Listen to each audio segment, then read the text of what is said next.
Welcome to Adeptus On-Air, the show where we examine how individuals and companies make decisions that drive their business and personal success. Each week, we connect with notable professionals who pull back the curtain on the industries that Adeptus has been on the cutting edge of for the last 30 years, including music, sports, and entertainment, as well as new emerging markets.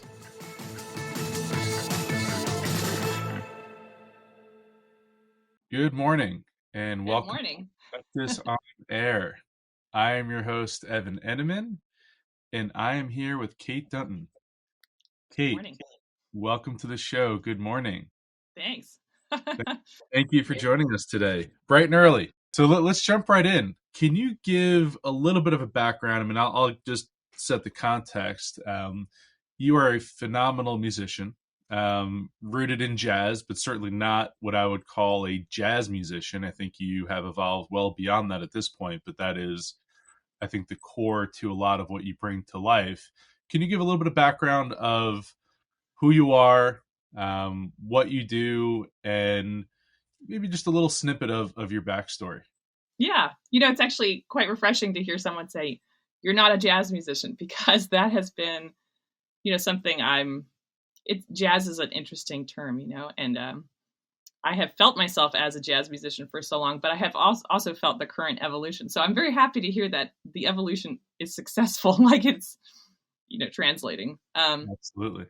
Yeah. So, my parents weren't musical, but there was a piano in the house and I was always drawn to it. Like the whole thing happened earlier than I even remember, but I took piano lessons all the way, until I was 18, just the standard classical lessons, but I was very serious about it. And, I would come home I was sort of like something of a loner a little bit, but I would come home from school and sight read music the way somebody else might just read books.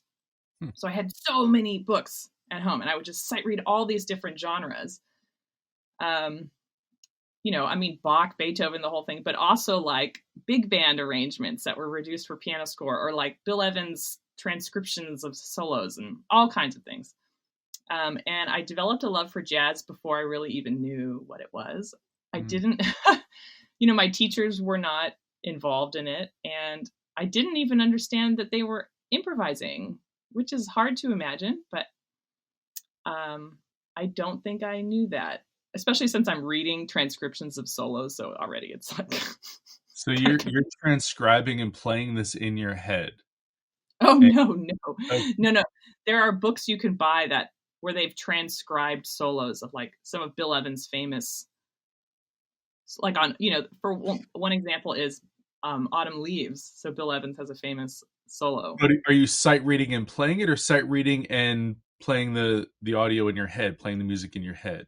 Oh, well, technically, yes, I can hear it in my head, but no, I would be playing it. You're actually playing it. Okay. Yeah. I didn't know when you said you're reading as if it was a book. If you were sight like a book and you sort of create this visual in your head of the storytelling, if that's how you were sort of learning music.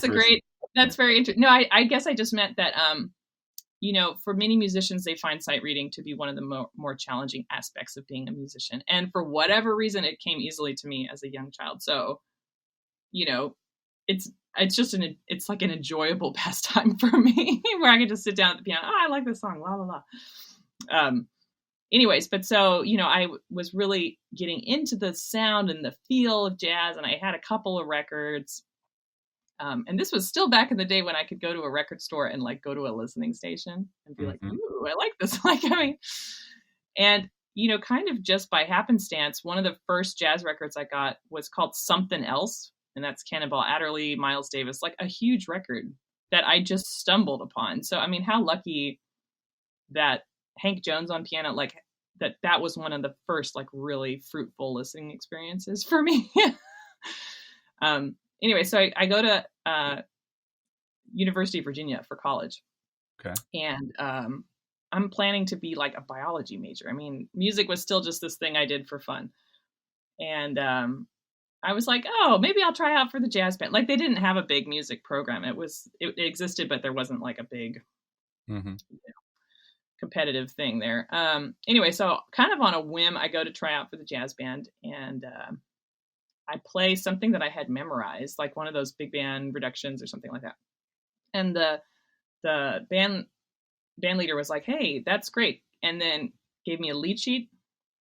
And a lead sheet, for anyone who doesn't know, is like this reduction. It's sort of like Cliff Notes music. So if you've never seen one, it's like new, new material to navigate. And I was like, I've never seen this. But very fortunately, he was very kind and said, "Okay, I can tell you're really interested. Why don't you go take private lessons, but stay on with the band?" Anyways, I don't know how much to go into all of this. So as much as you want. I mean, we have the time to understand your backstory because it's really interesting, and I love where it's going. So please, share as much. Okay, great. Well, so again, it like really just a bit of serendipity that my really formative musical years with jazz were not in a competitive music school, but in a very small program where I had access to the faculty, a lot of like faculty attention, and really it felt more like an apprenticeship, like really kind of a melting pot. So I went to North Texas for my master's, which was like a 180. I mean, that is a competitive school. Like you're on your own, like, fight to survive. Right. Yeah. But, my mentor at the University of Virginia and still very close friend, John Dirth, who is a trumpet player, he could tell that I had this passion, but needed direction. So he took me under his wing and just sort of like introduced me to the world of jazz, the world of improvisation, and his teaching method, I still haven't met a teacher like him. It's so holistic and open-minded. Like he wasn't like, go write a blues in F and it's this form and you have to use this many bars. He was like, go write something. And I just wrote some random like 7-bar piece in G flat, which is super weird. But instead of being like, hey, that's really unusual, let's fix this, he's like, great, we're going to play this with the band. Like right away, taking my little creative nugget and showing me that it's possible to do anything with it. I mean, that was so encouraging and inspiring. And, basically he was doing that all along with like, hey, I really hear that you have this in your head. Keep going. Like everything you're doing is great. We're just going to pull it out of you.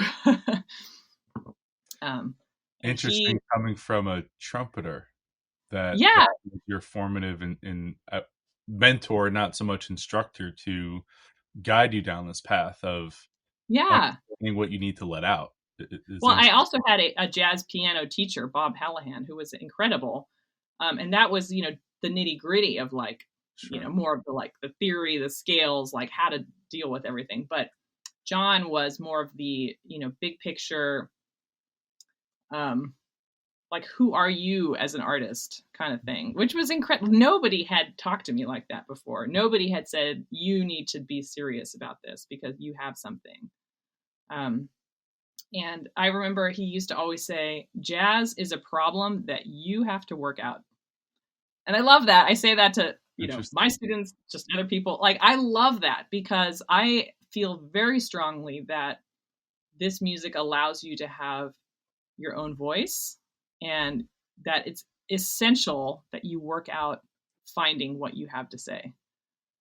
Whatever it is, That's a universal truth. That's a very difficult universal truth that people struggle with all the time, is finding their voice. And it sounds like you had someone who allowed you to know that you can do that you can find your voice, that is acceptable, and that is what you should be doing. That's a beautiful thing. I know. I mean, looking back, I just realized just how incredibly lucky I was to have that connection in such an important time, because like right away, someone was telling me, you've got to find out who you are, what you have to say, and everything else will fall into place, So yeah, that was just absolutely essential. And, that whole arena, was so encouraging. And my teachers there encouraged me to apply for a master's to keep going, because even after all those 4 years and so much, growth in music, I still was like, it's just what I do for fun. Like I need to get a real job now, and again, I didn't have any role models like in the family or professionally, or, I wasn't even really sure what you do with music at that point. I don't know. I majored in Spanish, by the way. I did not major in music. Okay. But anyways, again, John Dirth, he took me aside one day. He's like, hey, I'm probably going to ruin your life, but you have to do music, like, or something like that. He was just like, look, I'm sorry, but you've got to do this. You have to do this. And, in my heart, I knew that he was right. Like I had to, and we did this like Hail Mary audition tape for North Texas, which is like this really competitive jazz program, very like one of the best in the country. And it was like, we did this late at night in some random like hall with the fact, like we were recording on DAT tape. I mean, it's so funny. Anyways, so the next thing that happens is I go to visit North Texas. And I end up, meeting with some people, and they hooked me up with some students, and I, got to go to like a party. And anyways, at the end of the night, I end up jamming with two people, like in someone's like, apartment somewhere. Like on this, I remember it was on this tiny little keyboard that was like on a couch and like sideways, like, it was hilarious. Yeah. And it was with Ross Peterson, incredible drummer who played on my very first record, and Michael League, the founder of Snarky Puppy. So like that was my introduction to North Texas. That's a great way to start. Yeah. And I remember Mike League was like, you've got it, or something like that, and this was before he was known for what he is known now. He was just a student at North Texas at that point, but still hearing how he played and what, just his incredible musicianship. I knew that hearing that from someone like that was really important. And I had just never experienced playing with musicians like that. This is a lens into your life, and interesting to understand who you are as an artist and as a person, because you've had these formative experiences very young in your career. It also sounds like there were points and times where you doubted what people were telling you. You got it, and you've heard it multiple times. Mm-hmm. And you're in your master's program now. You graduate your master's program. Where does that take you? Where is this self-doubt start to creep in? Is it right when you graduate? Is it some point later on? I mean, that's been a long journey with just kind of committing to being an artist full time. I mean, honestly, that only happened very recently, where I was like, no, I'm doing this 100%. So even after North Texas, that whole thing, I was in the first couple tours with Snarky. Like I could have moved to New York and stayed with the band, but I moved back to LA because that's where my family was. And the reason I moved back to LA is because I took an internship at a music marketing job. Like I still didn't believe that this was possible, or that I could really, I mean, I don't know really where the messaging came from, whether it's like personal, family. I mean, you know how it is. It's like everything's all mixed up. But I guess didn't believe. I either didn't believe in myself that like it's really possible, or I literally didn't know what the options were to be a professional musician, because even in North Texas, it's like the focus is on, like being just an awesome player. Like they're not really getting into like, oh, you can like do this or that, like different career paths. And that really wasn't discussed as much. Yeah, it's interesting you say that, because that is such a challenge for someone trying to understand what is possible in the world of music. Am I the artist? Am I the artist marketer? Am I the artist manager? Am I the tour support? I mean, there's a lot of things you can do in music, but if no one explains all those things to you, how would you know? Yeah. And the thing I'm learning now, and, still learning and have been learning for decades, is that the answer to what you asked is yes, yes, yes, yes. You are the artist. You are the marketer. You are the tour manager. You are the booker. Like you are, yes, everything. But beyond that, you are anything you want to be. And, with the whole like social media stuff, it's like anything you want to sell, anything you want to do, anything you want to be, everything is marketable. Everything can help you connect with other people. It's it's a magical like opportunity, honestly. Like, but you have to really be dedicated, you know? Yeah. So you thought marketing, taking an internship in music marketing. Tell me a little bit about that sort of business experience, if you will, however you want to call it. And then I know there's a long period of time teaching in academia That's and right. not being yourself yet. Yeah, Tell I know. It us- goes on. So again, you know, I mentioned that there's not a lot of musical background in my family, but there was a lot of business background. Okay. And so I think at that point in my life, I was still, you know, thinking that music is just something you do for fun. But I was trying to find a way to maybe like, you know, mesh the values of my own value system with that of my family. So maybe it's like music business. Okay, like maybe that. But it was an office job, and immediately I'm like, blah. And you know, I was like um, putting together like marketing materials for these tours and like stuff that was going on. And you know, like sheet music would come in sometimes. I'm like, oh, I can read this, and people are like, you can read this? I'm like, what are you doing here? You know. But I made a lot of wonderful connections there. It was actually connected to this recording studio that used to be in Pasadena called Firehouse. And I got to meet the woman who now runs East West Studios, who now we record at all the time. So anyways, a lot of interesting connections were made. But very quickly, I'm like, no, this is not. Like every night I was going out to hear music to try to make connections. Like clearly my drive was to connect with players, to be a player, like be an active artist, musician on the scene.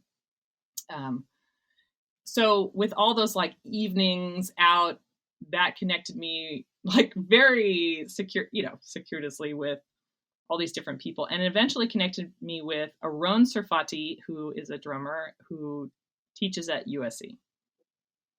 And he started connecting me with like his students and other USC people, and I putting the bug in my ear about perhaps applying for the doctoral program. But also meanwhile, like hooking me up with people to play with like I was going to SC to like jam with people. And then that started, you know, again, this was sort of like a mix of like my family also is very educated. So like education is something that is like understood. And so, you know, if I'm going to pursue a doctoral degree, that's like everyone understands why someone would do that.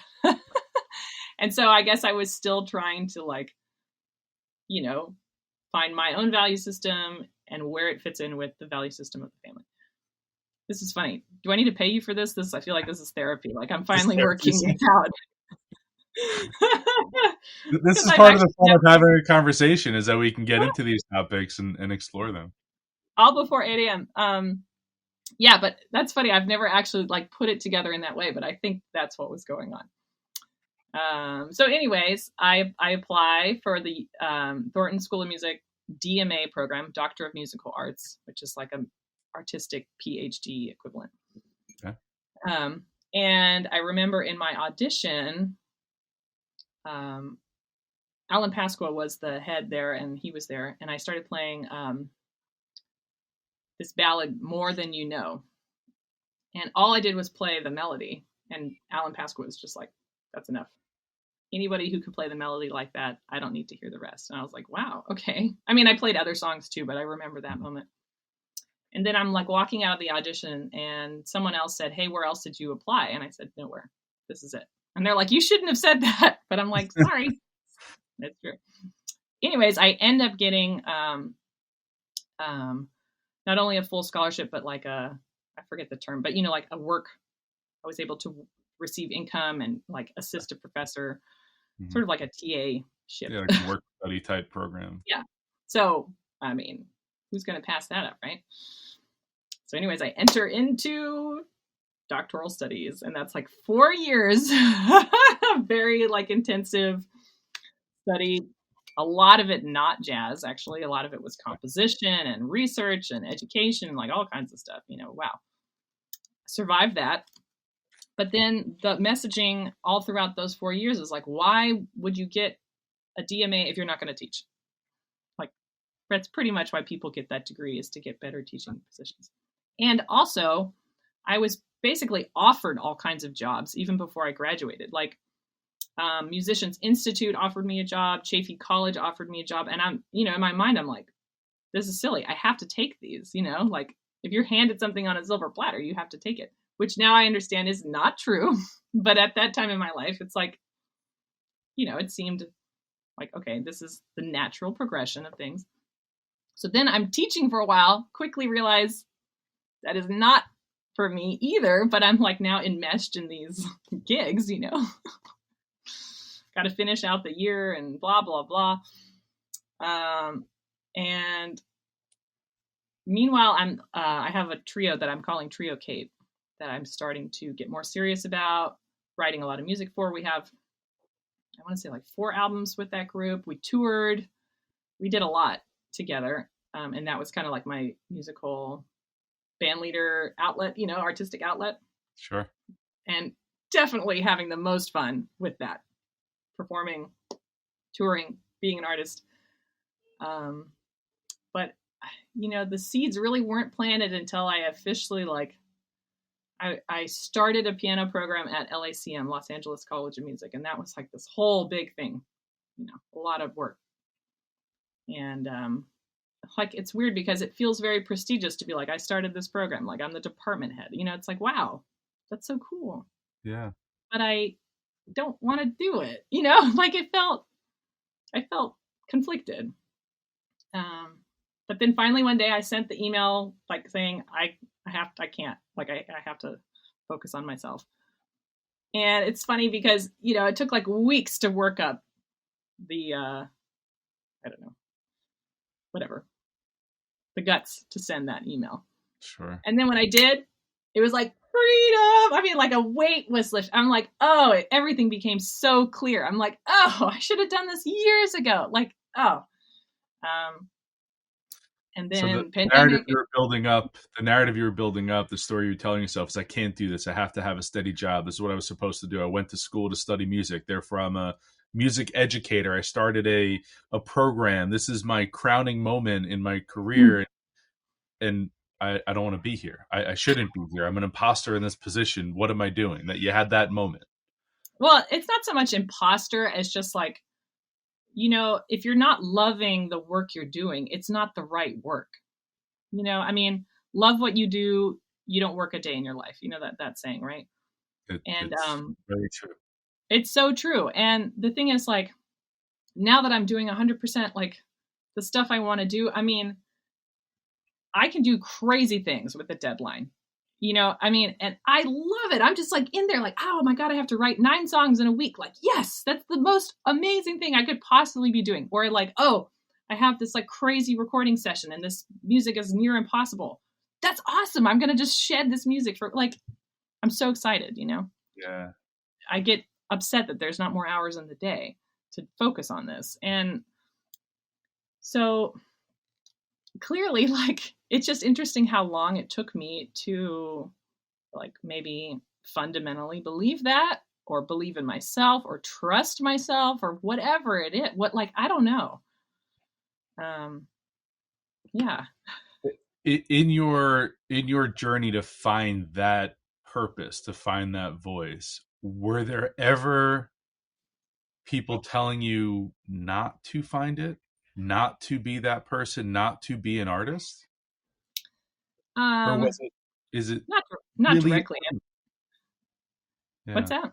Was it really internal? I think it was a problem that I had to work out, as John Dirth put so eloquently. No,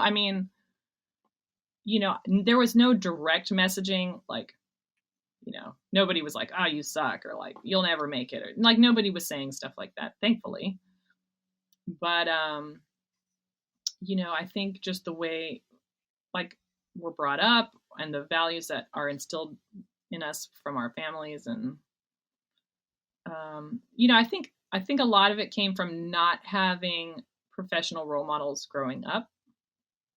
I had my music teachers, and I had very limited access to things at my high school and things like that. But I didn't see anyone being a touring artist, or making their living as a creative.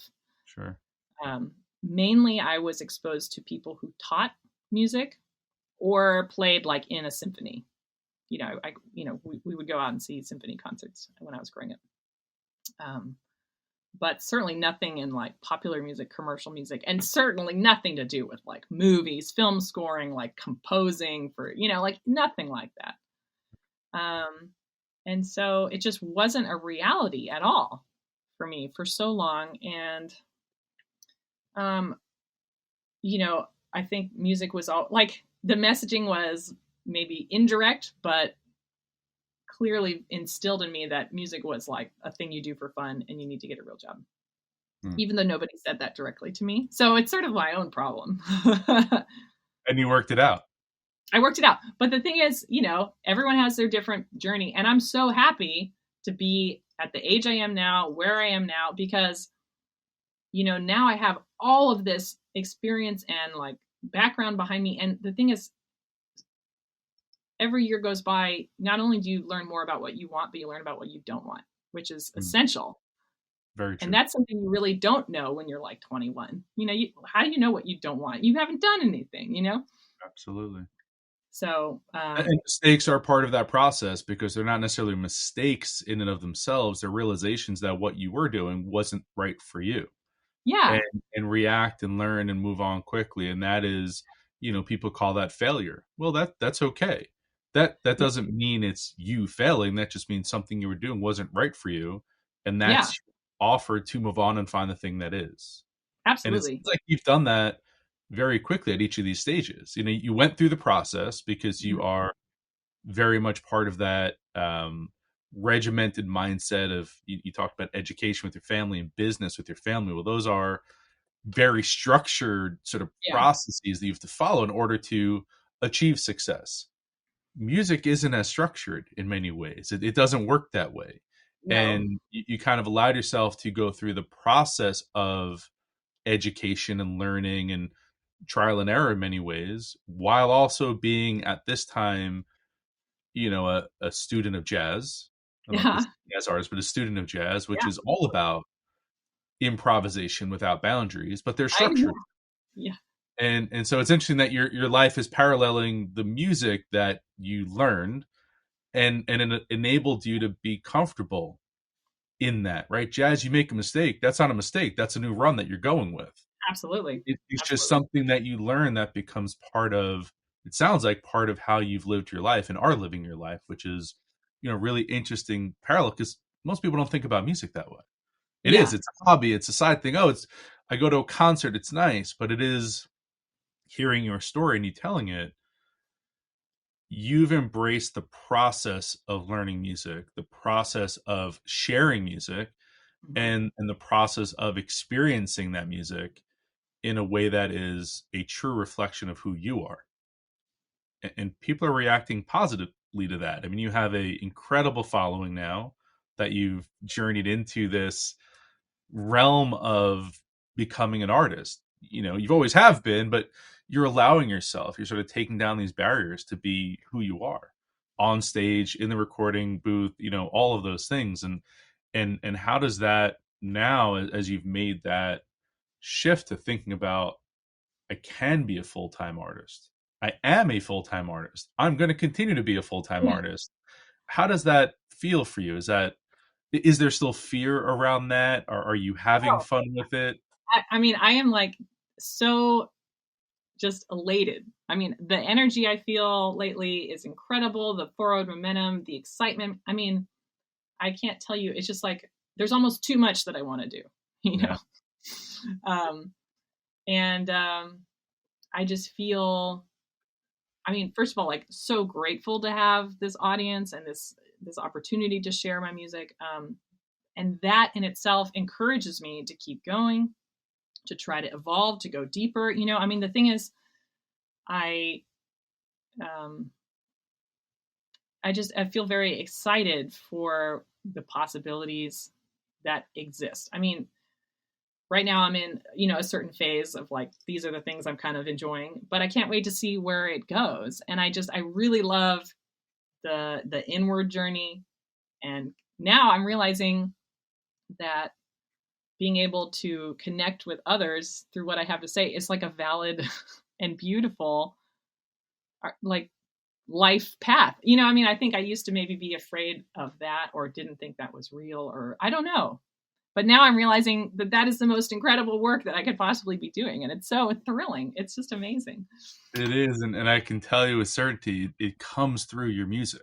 It is felt in your music. And I don't know the history of all of it, but even listening to keyboards and listening to the instrumentation of that and listening to the energy that comes from it, that excitement is there. That energy and happiness is there. I mean, you can say it's because of the Rhodes or the Wurlitzer and how that sort of presents itself in music, but it's you coming through those instruments, but you're choosing the instrumentation that reflects that energy, reflects that liveliness, and shows your excitement. And it seems like that's where your fans are really reacting to it. It just feels good to listen Yeah. to the music. And I'm sure a live performance is even that much better to experience. So tell Yeah. me a little bit more about how you feel about that, the live music side of it, because, in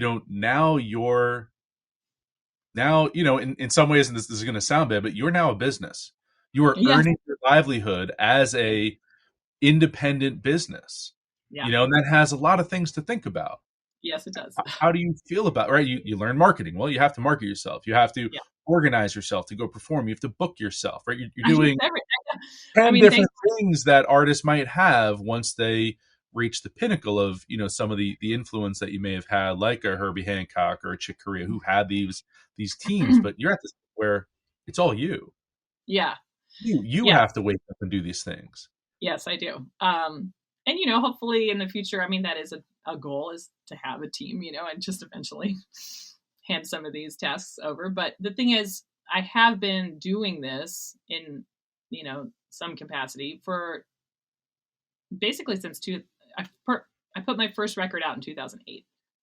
Okay. And so that was my first foray into, like, okay, I've got to get the art together, and oh my gosh, now I have to promote it to radio, and I have to try to get people to, anyway. So that was like, that's been a while now. And I've put out, let's see, we're about to release the 10th album. We're going to put out a Christmas album, surprise. So that's a lot of albums. I've learned a lot. Every time I do an album, I learn something new. And now with social media, I'm always thinking now about, like, scheduling, like, when do I announce, when do I post, like, what's the order of things? But I've always booked my own tours. That is like we could talk a whole nother episode about the challenges of that. I write the music, I coordinating rehearsals, like trying to reach out. I mean, it's like, it's everything. Is that for you? I mean, sometimes when people think about it as a creative, the technical side, the business side of it becomes overwhelming, right? Because you're a creative, which means, well, you're supposed to just be creative. You can't do all this other stuff, but you do all this other stuff. You don't have that large team yet. For you, in your process now as an artist, and that exploration that you're having, knowing that you also have to make sure that you are taking care of yourself professionally, because you have to earn a living from this. Yeah. How do you, I don't want to say separate the two, but in some ways separate the two, right? Normally, if you have a team, they can act on your behalf. They can ask for more money for a gig. They can say, we're not doing this in a gig, but you have to do that yourself. Yeah. How do you compartmentalize that? Because a lot of times in sort of a business context, that's a difficult thing to do. And you have to do that and be the creative. Yeah. Yeah, it's hard. And, there's sort of a joke among musicians, at least, people doing kind of what I'm doing, is that music is like, 10% of what we actually do, or less. Because all of the other stuff takes so much time. But, at this stage, that's just sort of how it works. I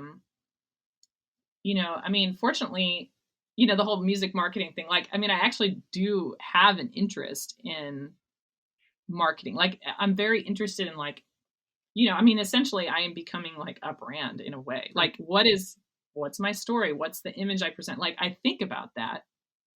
I'm not like overly precious about everything has to look a certain way or it has to be perfect. But I am like very, what's the word? If I put like whatever the cover art is, like I am very particular about everything that goes out, and like, when I write newsletters or if I'm going to do a post, like, I really love to write. So I'm very particular about the way I write, so I'm thinking about all of that. It's not just like brain dump and put it out. So, that takes time, but again, it's like you sort of get into a pattern of like, okay, this is kind of how I present, and it starts to get easier.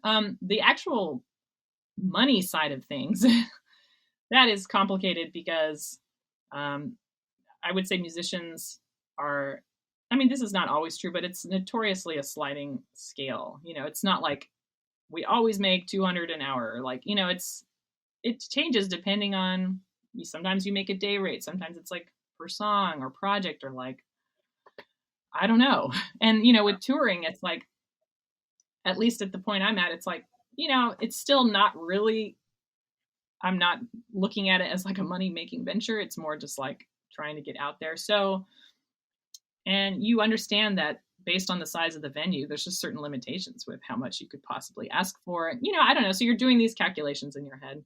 You look at ticket prices and how many people you think you can pull. I don't know. It's all part of it. Yeah.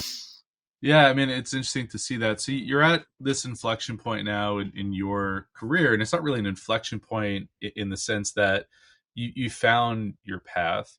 Is there anything right now in this moment, right? You're sort of finding, or you found your voice, but that voice is going to evolve still because you're in this creative evolution, and you know the business now well enough to be able to continue to support your own personal artistic endeavors, which is an amazing thing to be able to do. Is there anything right now that you can reflect on and say, well, if I had just known this back when I was graduating from the University of Virginia, where I am today, would you change anything? Is there anything you would look back and say, you know what, if I'm going to give that 21, 22-year-old self or 18-year-old self going into the program, some piece of advice, what is that? What would that be?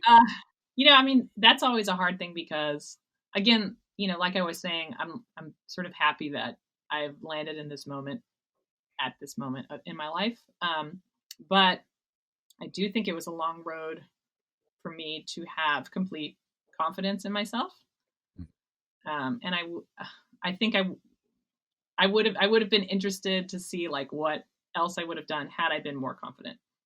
But then again, I feel like everything kind of happens the way it's meant to happen. So finding the confidence now at this point in my life, it's like even deeper than maybe it would have been, like maybe at 25, if I was confident, it'd be more of like a bravado, like kind of like, hey, look at me, whatever. Yeah, that's interesting to hear you say that. Yeah. The confidence now, and what that would represent. Yeah. But I think now it's more of a deeper confidence in the sense that like, I understand that mistakes are going to happen, or I understand that not everyone is going to like what I do, or, but I feel very strongly now that it's like, it's not personal, so if somebody hires me and they don't like it, it's fine. I know that I have other things to give, whereas maybe in my 20s, that might've been harder to take, that kind of thing. Even if I came at it with a very confident attitude, that kind of thing. So it's much more a deep-seated confidence where I know I have something to give, and not everyone's going to get it, and that's fine. Yeah, it seems like you've come to that sort of self-discovery through this entire process. So it sounds like that bit of advice is trust the journey. Yeah. You'll get there. Just trust it and allow yourself to become who you are. And that's going to happen at different times in people's lives. It might be in their 20s, might be in your 30s. Yeah. You might find it in your 60s or 70s. Yeah, absolutely. And that's the beauty of music, because it's like, if you suddenly become who you are at 60, you still got a lot of time to play, you're good. Yeah. I think the thing is like, maybe even another sort of advice piece or whatever is, it's surprisingly hard to know what your true north is sometimes, I think, because whether it's society, family, friends, self, whatever, like there's these things that cloud it, or it's like it's hard to, like, if you really have this belief, but it seems so crazy, then it's very easy to be like, no, that can't be right. Like if you just, more than anything, you just want to like make cheese in Iceland, it's like, that's insane, but maybe it's not. Maybe that's exactly what you need to do. But that voice is so crowded with all these other voices. So I think that's like, if you are able to tap into like what is truly your heart's desire, that is what you have to do. But it's finding how to do that. Finding that purpose, finding that why is certainly a difficult thing, because you're right. It's a noisy process. There's a lot of outside influences, and you spoke about social media. We'll get into that in a second, but it is this point where you don't know who you can be, who you should be, who you're allowed to be, all these different things, and you're watching the world unfold around you, the good, the bad, the really, really ugly, and you're saying, well, how do I exist in this time and in this space? And what am I here for? What is my purpose? And you mentioned it before because it is really important. The personal brand element, you are 100% accurate. You are a brand. Mm-hmm. And as a brand, you evolve over time. Yeah. When we do a lot of work in brand development and helping people realize their vision, and we put these things down on paper, it's the score. Well, you don't start with a perfect score when you're scoring a film. You sort of rough things out. You're trying to feel what's going on. You also only have a rough cut. It's not a final cut of the film when you're scoring it. So you're putting this framework together, and building your personal brand is the same, but you get these core foundational elements on paper, and it doesn't have to be on paper. It could be in your head, right. But it's on paper. And the reason why you put these things on paper is because you want other people, if you're going to bring in other people into that brand, that world, that experience, to know your core values, your purpose, what you stand for, your mission, vision, purpose, all these things that we talk about in the commercial setting. Well, that's the same as a person, as an artist. You have to think about what that is. And once you start to define that, it is very freeing, because as you shared, it's not set in stone. It's not meant to be set in stone. It's meant to be changed. It's meant to evolve with all of these other outside creative influences. So it's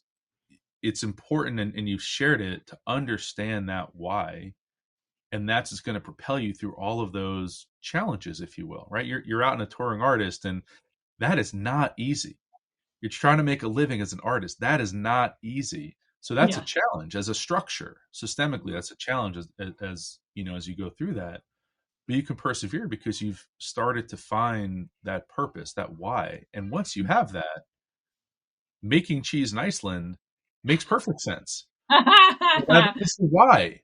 If you're there to ensure that the community in Iceland around you has the best possible cheese in the world, you're going to dedicate yourself to it. Well, you're positively impacting someone's life. And maybe you start to export that cheese, and now you're positively influencing many people's lives who are cheese lovers, right? And so you can draw that connection in the most, crazy ways of what does that mean, and I see you're doing that now, and that's a really nice thing to see. And I think that is very inspirational for others to hear. And especially as an artist, as a female artist, as, someone in rooted in jazz, it's not a lot of people like you who have come through these pathways and have now started to chart their own path to success. So, kudos to you for that, and continue to refine the brand. I mean, that's part of the process, is that refinement, Absolutely. And there doesn't need to be a logo. You are the logo. You're the walking logo of your brand. So how do you, again, knowing where you are now, and it sounds like there are a couple things that you think about in your music and in your process, and you said some of them earlier. Does something make you feel good? Does something make you happy? Is it aligned with your core values? That's sort of the premise for as you make decisions, right? Those are your core brand values, right? And so how do you look at that as your structure, your process? Talk to me a little bit about what that means. What are some of those decisions that you make that maybe you were trying something out and it didn't feel right, it didn't make you happy, and how did you determine that and Right. then move from it? Yeah, I mean, that's one of those things that's like simple but not easy, right? Just to do what feels best or whatever, um, because I guess, I try to tap into just being honest with how I'm feeling. And the thing is, like, music doesn't all have to be happy or whatever. Like, it has to be authentic. Like, it has to be genuine. That's really huge for me. And so, I feel very strongly about tapping into the energy of the moment, whether that's how I'm feeling or the audience or the room or like whatever, everything. It's all of that. And then trying to create from that place. So, I mean, granted, I do think I am a happy person. And so a lot of times it is just happy energy and joyful energy. But, other times it's much more reflective or introspective. And so then I tap into that kind of energy. But in general, yeah, I feel like my best work comes from a place of authentic connection. So sometimes, you sit down and you're just like, it's weird. I don't know how to explain it, but I can like feel when a creative moment is coming. And I try to never let those go by. Sometimes life gets in the way, right? But other times I can tell that it's not gonna happen. And at that, if I'm not feeling like that connection, I can still work on things. I can still practice or like maybe work on a piece that I've already started. But getting that authentic like nugget of a new song probably isn't going to happen in that moment. I'm not sure that that's exactly what you asked. I feel like I've maybe changed No, a little no, bit. that's great. As you're exploring where you are as an artist, you've had a lot of influences, and many of them come from various genres, right? I said you don't come off, to me at least, in listening to keyboards and maybe some of the other albums, as a jazz musician anymore, or jazz artist anymore. And I say that because, well, what is jazz to a Yeah, modern consumer? They don't know yeah, jazz. They don't understand the history of jazz, and I'm part of that. I've been around it all my life. I've listened to it all my life. I've worked with film composers who were classically trained musicians who broke from the classical training because they didn't like the structure to become jazz musicians, and what that mhm, allowed them to be is everything about themselves, fully creative, and they've made beautiful music and beautiful film scores and everything else around that, and performed on stage, and you've done a lot of that. Playing at the Monterey Jazz Festival, that in and of itself is a pinnacle of someone's career, and you're just getting started. So talk a little bit about that, where you've had these opportunities and you continue to grow, and as an artist, that's exciting. Where do you go next?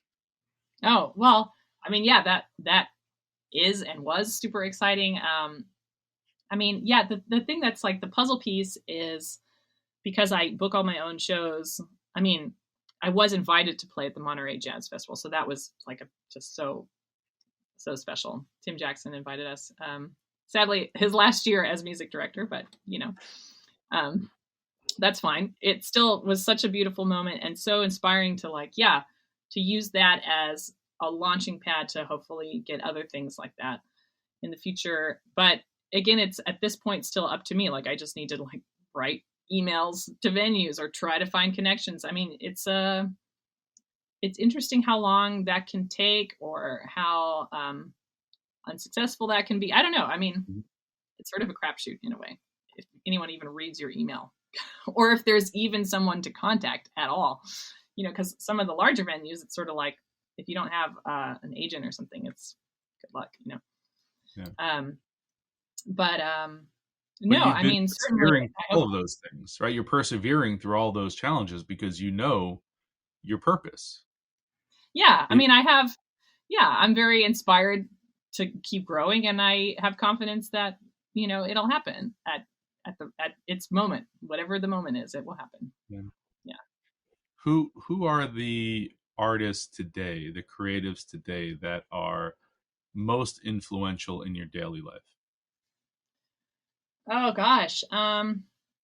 I mean, that's a tough question because, I'm influenced for different reasons. I mean, I love to see, um, like, of course, Snarky Puppy, I always follow them. And, Michael League remains influential because he is like the ultimate band leader. I mean, talk about like a complicated operation, with so many people. But then also Amber Navran of Moonchild, I went to school with her. I love watching her progress and how she's evolved into, she has her band, but she's doing now some sort of more solo work. So, I'm inspired in that way, from a larger sense, like just the whole picture, watching like the evolution of it. But musically, I mean, the thing is I'm listening to it's not just new stuff, I'm inspired by all kinds of artists. So How much of that do you think about in your own personal process? like Carole King is big for me. Yeah. Her whole vibe, because not only because she is a singer and a songwriter, but because she's a pianist and she sings and plays at the same time, but her whole approach to music, that Tapestry album is I just love that there's not all this production. It's just like a raw presentation, and I am so inspired and attracted to that style. Like I very much in a moment of exploring vulnerability and being open and raw. And so, I'm also really excited to start doing more singing. And like, that is exactly the style that I want to do. Just like playing and singing, not like pop production, but just like, here it is. Yeah, the funny thing about that album is, and this is the best part about music, is it's so emotional. You can listen to that album and be so happy and elated and laughing throughout it, or you can also listen to it and just be crying because the raw emotion in it takes you on these experiences, and it's influenced by what's around you. But I feel like she was so vulnerable in all of her work that raw energy is what allows you to then take her music and sort of vibe with it wherever your emotions are and Yeah. allow them to come, Yes. and it's interesting to hear you saying you want to explore that for yourself, and it's something that people connect to, and people want to have, listeners want to have that connection that allows me to understand that, well, you're a real person, you go through things as well. You're not just this person on stage performing. You're not a performer as much as you are performing. You're a human, you're a person, you have all these emotions, all these things going on in your life, and yet you have to then channel that and be vulnerable and write that music and then share that music, which is the really hard part. Right. How do you then take that? What's your next step with that? Well, yeah, I mean, I think that's what I was talking about with just trying to, create from whatever the honest moment is. But I am very interested in taking that to the next level with the voice, because that's even more vulnerable, more intimate, expressive in such a different way. And it's interesting that whether this happens or not, what I'm envisioning is, starting at a place that's just voice and piano, like by itself. Or if it's with a band, then still like very pared down. And, when we toured up to Monterey, I actually was able to sing a couple times, and it was just really, really great. I'm still very new at performing live, but it's definitely what I want to do. So it was a great time to practice. But yeah, so I just feel like for many years I have been focused on emotional expression in my music, and I feel like I'm very good at that. And and then translating that now into voice is something I really want to do, because that would be even more powerful, more expressive. Like I feel like I could connect deeper on a deeper level, with audiences, and connection is what I am seeking. So that, I don't know. Anyways, we'll see. Yeah, no, it's very exciting. With a slight deviation to that, and we talked about a little bit. So now you have to run all this yourself. You're running a business. do you have people that help you in the, obviously we're an accounting firm, so what we do is we help artists, creatives, athletes, entertainers navigate and manage a lot of these different things so they can be the creatives, they can be the artists. You're accounting and filing your taxes, and you're playing and performing in different states. You got to get taxed by different states now. Do you have someone that helps you do that, or do you do all that yourself? Are you also your own business manager, if you will? I mean, I, have someone who helps with taxes, but I mean, essentially I'm keeping track of all my expenses, and, I pay the band members and I pay everyone who's working for me in whatever capacity. So no, I mean, I don't have a full business manager in that sense. I have a tax preparer and accountant, which is essential. But no, I would say I'm still essentially managing the business. Yeah. Yeah. So you're a fully independent operator running your business and being creative at the same time. Yes. And I would like to have more space to be creative, but I also understand that it's sort of like I have to get to a level for it's like a team to take over. I mean, I've just seen this so many times with other people that you just you keep going, you keep going, you keep going, and there'll be like a tipping point, and it will all fall into place. So I trust that will happen, and so I just continue to work, and it will be great. Well, that's amazing. What are, I know you mentioned you have a Christmas album coming out, so that's an exciting project. Very, very timely, obviously. What is this the first time you've shared that with your audience? I've hinted at it, but this is like, I mean, I've said that there's something coming. But what's really exciting is it's essentially a follow-up to Keyboards. It's very much in that vein. And these are all my own arrangements. And this time, Andrew Sinowick on guitar is now officially on the record, because he didn't make it on the Keyboards record, but he has been playing. We've been playing as a band since February or something this year. I mean, so I feel like we're now a 4-piece, and I'm very happy that he's now officially on one of the records. But yeah, it's very much like that, like Meters, Steely Dan, like funky. This has been so much fun to do, and I cannot wait to get this out. I think it's going to be a hoot. That is very exciting. Where do you want to direct people to listen to your music, to sort of engage in what you're doing? Obviously, you play around Los Angeles a lot, but someone who's listening to the podcast and any of our listeners or your listeners, where should people go to engage in your music? Well, Spotify, I would say, is the most popular platform. My listenership keeps growing, so I'm appreciative to everyone who is part of that. We have 60,000 monthly listeners right now, which is incredible. That's amazing.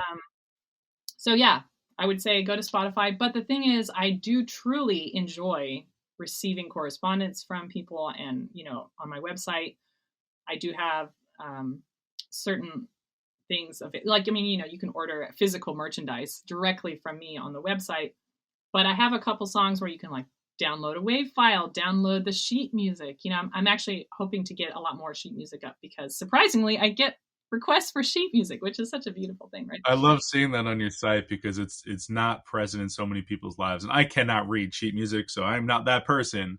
But it's nice when someone wants that, and they take it into their home, and it becomes part of their life.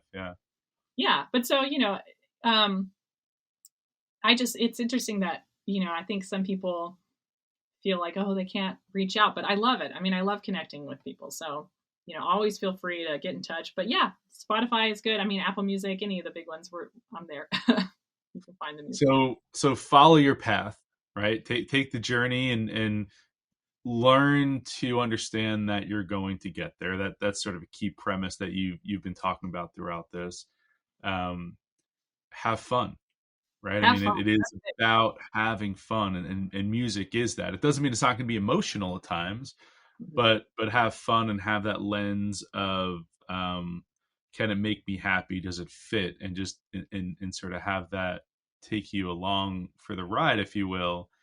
And what else would you say is that core takeaway you want someone to sort of walk away from this conversation with? Just I think the important thing is to do what you love and to believe in it, and, have fun, but fun in relation to play is a much deeper sense. It's not just like fun and games. It's like play is this sort of cosmic interplay. I mean, play is something that is deeply enjoyable. So it doesn't have to be fun like a party all the time, but it's like, are you doing your life's work? Like that's play. That's deep play. And just, I think just trying to find if, I always like to use the phrase your true north. Like, is it true to you? Whatever that is, like, don't be afraid. I think that's the thing. It's like, don't be afraid of what you are feeling, what you want to do, because if you love it, not only will you do your best work, but it will be, what's the word? I mean, it will be inspiring for others. It's a gift for others too. If you're, that's a whole podcast on its own, which is, don't be afraid. Don't live in fear. Allow yourself to be who you are. And I know we spoke about a lot of that in this conversation. And it's nice to hear that you're showing people how to do that. You're explaining this journey that you went on and maybe these different parts of your life that didn't allow you to fully feel free. And now you're starting to get there. And, fear holds a lot of us back personally, professionally, a lot of different ways. And, it seems like you're coming to your true self, your true north. And it comes through your music. It radiates through your music. I'm excited to see you live at some point soon in Los Angeles. Yeah, maybe definitely. at Baked Potato, maybe somewhere else. Who knows? Hotel Cafe, all these fun, intimate, beautiful settings to listen to music and experience music with others. And I just really appreciate you coming on the show today and sharing a lot of these lessons. I know you may not have said, "Oh, here's the lesson," but they came out in this conversation, and they're universally true, and they're very helpful for an audience, and they do come from a place of vulnerability, and that's a really wonderful thing and a magical thing to say. Be open, explore. That's play. You don't know what's going to happen. Be open to it. Be open. Yeah, that's a good one. Be open. It'll come. It'll come as long as you have that true north and you understand what that is. So I thank you for your time today. Like I said, love for everyone to find your music. Kait, thank you. I appreciate it, and keep doing what you're doing. Thank you so much for having me. Thank you. This was great. Thanks for listening to Adeptus On-Air. If you like this episode, please subscribe and leave a review. If you have a question related to this episode or have a request for what you would like to hear, please email us at marketing@adeptuscpas.com. You can also find us at adeptuscpas.com online or follow us at Adeptus on social media. The views and opinions by the podcast speakers and guests are solely their own and do not reflect the opinions of Adeptus. This podcast provides general information only and is not intended to constitute advice.